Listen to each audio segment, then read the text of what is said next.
السلام علیکم ناظرین کرام، نئی ویڈیو میں آپ کو خوش آمدید کہتے ہیں۔ بہت بڑی ڈیولپمنٹ ہوئی ہے، اچانک ہی ایک ایسی چیز پوائنٹ آؤٹ ہوئی ہے جس نے سب کو حیران کیا ہے۔ کیا حکومت سے غلطی ہو گئی ہے؟ جو کورٹ رپورٹرز ہیں، جو لوگ ان آئینی ترامیم کو بڑے غور سے دیکھ رہے ہیں، کیونکہ یہ ساری آئینی ترامیم عدالت سے ہی ریلیٹڈ ہیں، ان کو یقین نہیں آ رہا کہ کیا حکومت نے یہ جان بوجھ کر کیا ہے یا یہ واقعی کوئی غلطی ہے، کیا کوئی سازش ہے۔ میں آپ کو آگاہ کرتا ہوں، آفیشلی گزٹ جو پاس ہونے کے بعد ترامیم جاری کیا گیا ہے، اس میں لکھا ہے، سب سے پہلے اس میں کمیٹی کے حوالے سے تو بات کی گئی ہے کہ ایک پارلیمنٹری کمیٹی بنے گی جو ججز میں سے کچھ ججز کو چوز کرے گی، لیکن نیچے مڈل میں لکھا ہے کہ provided that where the nominee under the clause declines a judge from the remaining judges among the three most senior judges shall be considered and nominated۔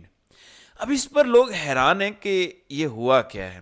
For example top 3 ججز میں سے یہ لوگ یحییٰ آفریدی کو چوز کرتے ہیں، یحییٰ آفریدی کی غیرت جاگ اٹھتی ہے، وہ انکار کر دیتے ہیں کہ میں سینئر ججز کے ہوتے ہوئے یہ عہدہ نہیں لوں گا، تو ان کو انکار کر سکتے ہیں، اور اس کے بعد پھر جو باقی 2 بچ جائیں گے، یعنی منصور علی شاہ اور منیب اختر، ان میں سے کوئی ایک جج بنا دیا جائے گا بطور چیف جسٹس۔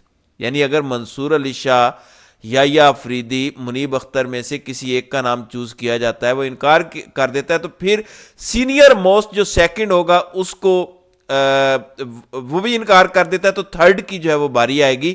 ان تینوں کو جب ایگزٹ کر لیا جائے گا، پھر کسی دوسرے سینئر جج کی باری آئے گی۔ اب اس میں 2-3 پہلو ہیں، میں آپ کو بتانا چاہتا ہوں کیونکہ لوگوں کو سمجھ نہیں آ رہی یہ ہوا کیا ہے، یہ ہو کیا رہا ہے، گیم کیا ہے۔ پہلی چیز آپ سمجھ لیں کہ ایک بڑی آواز اٹھ رہی ہے کہ کوئی وکلاء تحریک شروع ہونے لگی ہے۔ یہ لوگ پچھلے 2 سال سے ہی ایسے ہی بول رہے ہیں، حامد خان وغیرہ اس پر شور مچا رہے ہیں کہ ہم وکلاء تحریک چلائیں گے۔ کسی صورت کوئی بھی وکلاء تحریک نہیں چلنے جا رہی۔ اس وقت تک جو صورتحال ہے صرف بڑھکیں ہوں گی، آگے بار کونسلز کے الیکشن آنے ہیں، اس کے لیے بڑھکیں ہوں گی، کیونکہ اگلے مہینے کے اینڈ میں الیکشنز ہیں، ان کے لیے بڑھکیں جو ہیں وہ ماری جا رہی ہیں۔ لیکن ان بڑکوں کو کوئی عملی جامہ پہنا نہ دے، کوئی تحریک نہ چل پڑے، اس کے لیے ایک گیم مبینہ طور پر سوچی گئی ہے۔ گیم یہ ہے کہ ہم ایسا کرتے ہیں کہ چیف جسٹس سپریم کورٹ کا بنا دیتے ہیں منصور علی شاہ کو ہی۔ آپ نے ایک چیز نوٹ کی ہے کہ کل علی امین نے اپنی تقریر میں جو بڑکیں ماری، اس میں انہوں نے کہا کہ ہم احتجاج کریں گے، ہم یہ کر دیں گے، وہ کر دیں گے اگر سینئر ترین جج کو چیف جسٹس نہ لگایا گیا۔ عوام کو بے وقوف سمجھنے کی پھر سے غلطی، عوام کو پاگل سمجھنے کی غلطی باقی جماعتیں کریں، اسٹیبلشمنٹ کریں تو سمجھ آتی ہے، پی ٹی آئی کیسے یہ غلطی کر سکتی ہے؟ سوشل میڈیا جس کو سب سے زیادہ سپورٹ کرتا ہے، اس کو تو پتہ ہے، حقیقت کا ادراک ہے، وہ کیسے سمجھ سکتے ہیں کہ عوام کو نہیں پتہ کہ اب چیف جسٹس کی کوئی ویلیو نہیں رہی؟ چیف جسٹس اور سیشن جج میں اب کوئی فرق نہیں ہے۔ اب یہ دیوانی مقدمات سنیں گے، کسی کے گھر کا تنازع، کسی کے کیا نام ہے کرائے کا تنازع، کسی کی طلاق کے کیس، یہ اس طرح کے کیسز ہوں گے۔ تو چیف جسٹس اگر منصور علی شاہ کو بنا بھی دیتے ہیں تو اس لیے صرف بنائیں گے کہ وکلاء تحریک نہ چلے۔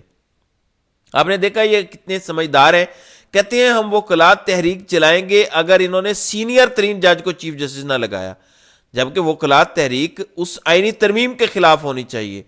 علی امین گنڈا پور کی بھی تحریک غصہ یا لانگ مارچ یا دھرنا جلسہ اس آئینی ترمیم کے خلاف ہونا چاہیے، نہ کہ آپ سینئر جج لگا دیں۔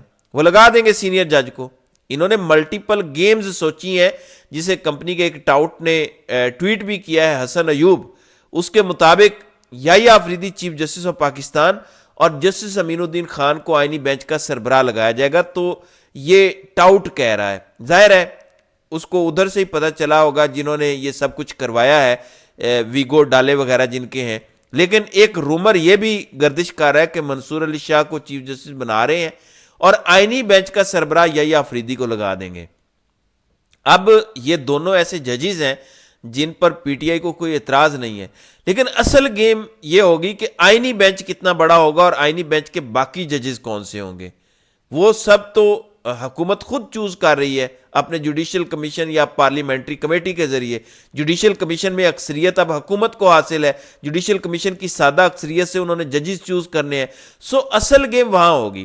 فار ایگزامپل آپ آئینی عدالت کا سربراہ ایک اچھے جج کو لگا دیتے ہیں, بالفرض منیب اختر کو ہی لگا دیتے ہیں, بڑا دبنگ جج ہے, لیکن آپ باقی 4-5 اپنی مرضی کے لوٹے لگا دیتے ہیں, کمپرومائز جج لگا دیتے ہیں.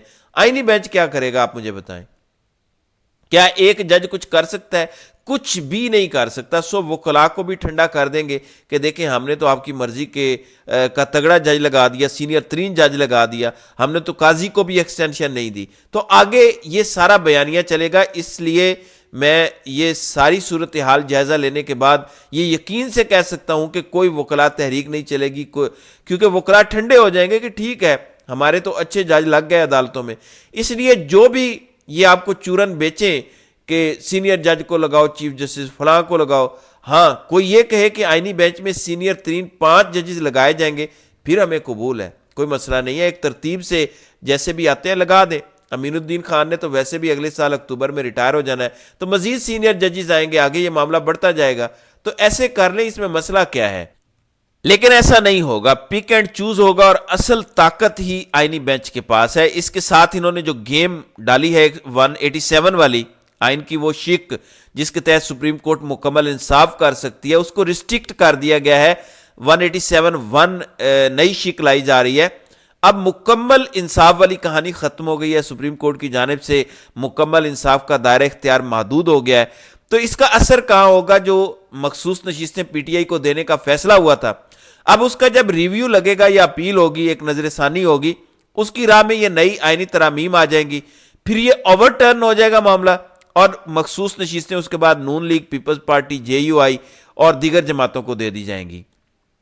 اس کے بعد آپ کو سینٹ کے انتخابات ہوتے نظر آئیں گے خیبر پختونخوا اسمبلی میں, کیونکہ مخصوص نشستیں دوسری پارٹیوں کو مل چکی ہوں گی, وہاں سے 2 سے 3 سیٹیں وہ نکال لیں گے. ہو سکتا ہے کچھ پی ٹی آئی کے لوگ مزید توڑ لیے جائیں کے پی کے سے, اور 4 سیٹیں نکالنے کی کوشش کی جائے جو حکومت کی ریکوائرمنٹ ہے. پھر فضل الرحمان کے بغیر حکومت آئینی ترمیم کرنے کی پوزیشن میں آ جائے گی. جب یہ ہو جائے گا اور قومی اسمبلی میں کیونکہ مخصوص نشستیں ان کو مل جائیں گی, تو ویسے ہی انہیں کسی کی ضرورت نہیں رہے گی, تو پھر لوٹوں کی ضرورت ختم ہو جائے گی. اس کے بعد پھر 27ویں آئینی ترمیم آئے گی, جس میں ملٹری کورٹس اور باقی سارے معاملات پی ٹی آئی پہ پابندی لگانے وغیرہ کے ہوں گے. یعنی 17(2) کو جو انہوں نے چینج کیا, جو آرٹیکل 8 میں بھی انہوں نے تبدیلی کرنی ہے کہ کوئی بنیادی حقوق کے خلاف ترمیم نہیں ہو سکتی, یہ سب تبدیل ہو جائے گا پھر, اور حکومت کو کسی کی مدد کی ضرورت نہیں ہوگی. سو فضل الرحمان نے وہ فلڈ گیٹ کھول دیا ہے, بالکل اسی طرح جیسے امرتا بندیال نے ایک فلڈ گیٹ کھولا تھا جب عمران خان نے اسمبلی توڑ دی تھی 2022 اپریل میں. تو بندیال کو ایک خارش اٹھی باجوہ کے کہنے پہ یا قاضی کے کہنے پہ, جس کے بھی کہنے پہ ہوا, اور انہوں نے اچانک اتوار والے دن عدالت کھولی, کیس سننا شروع کیا. جو معاملہ نئے الیکشن کی طرف جا رہا تھا اس پر کہا گیا کہ نہیں عدم اعتماد لے کر آئے, اور اس طرح سے تباہی کی بنیاد پڑی. یہی فلڈ گیٹ فضل الرحمان نے کھولا ہے, اور اس کے بعد آگے تباہی ہے. اس کو روکنے کے لیے صرف اور صرف عوام کو نکلنا ہوگا. دوسری جانب تحریک انصاف اس پارلیمنٹری کمیٹی کا حصہ بن گئی ہے, نوٹیفیکیشن جاری ہو چکا ہے جو چیف جسٹس چوز کرے گی. اس میں خواجہ آصف, احسن اقبال, شائستہ پرویز, راجہ پرویز اشرف, نوید قمر, رانا انصار, پھر پی ٹی آئی کے بیرسٹر گوہر, صاحبزادہ حامد رضا, اس کے علاوہ فاروق ایچ نائک, اعظم نذیر تارڑ اور سینیٹر علی ظفر, کامران مرتضیٰ وغیرہ ہیں. اب اس میں پی ٹی آئی کے 3, فضل الرحمان کا 1, سینیٹر کامران مرتضیٰ, اور باقی 8 جو ہے وہ حکومت کے ہیں. تو ان کو 2/3 اکثریت چاہیے اپنا چیف جسٹس لگانے کے لیے, وہ ان کی پوری ہے. ان کو اس دفعہ جے یو آئی کے ووٹ کی بھی ضرورت نہیں ہے, وہ اپنی مرضی کا چیف جسٹس لگائیں گے. اس میں عمران خان سے پوچھے بغیر پی ٹی آئی کے لوگ کیسے شامل ہو گئے یہ میں سمجھنے سے قاصر ہوں. جس آئینی ترمیم کے قریب بھی جانے سے خان نے منع کیا تھا, نہ صرف اس کا حصہ بنتے رہے پی ٹی آئی والے, یہ تو بعد میں خان نے ملاقات میں سختی سے منع کیا تو یہ پیچھے ہٹے, ورنہ مجھے یقین ہے کہ ان لوگوں نے تو کسی نہ کسی سائڈ پہ ووٹ دینے کی بھی حامی بھر لینی تھی. شکر ہے کہ کم از کم اتنی بڑی بے وقوفی ان سے سرزد نہیں ہوئی اور عمران خان سے ان کی ملاقات ہو گئی. سو یہ پارلیمنٹری کمیٹی کا حصہ بن چکے ہیں, اور اب یہ چیف جسٹس کا فیصلہ ہوگا اگلے 2-3 دن میں. شاید 23-24 تاریخ کو فیصلہ آ جائے گا، اور قاضی صاحب از اے ہسٹری. تو یہ صورتحال ہے.